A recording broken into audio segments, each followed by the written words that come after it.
Oğlum nasıl oturuyorsun öyle sen? He anne? Allah aşkına bir açıklar mısın bana? Sen nasıl oturuyorsun böyle? Sen hayvansan biz neyiz? Biz insaksak sen nesin? He anne?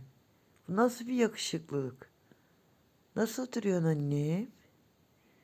Ha? Sen insan mı oldun annem? Bir oturuşunu yediğimin ya bir bak ya bir yan yan bak.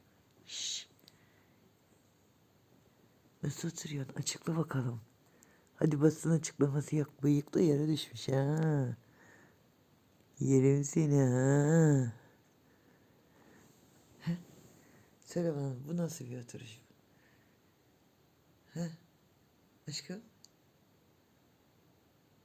Annem. Açıklamayacağım mı nasıl oturduğunu? İşte böyle oturuyorum ha anne. Annesi mi seni bebeğim? Yiyeyim mi?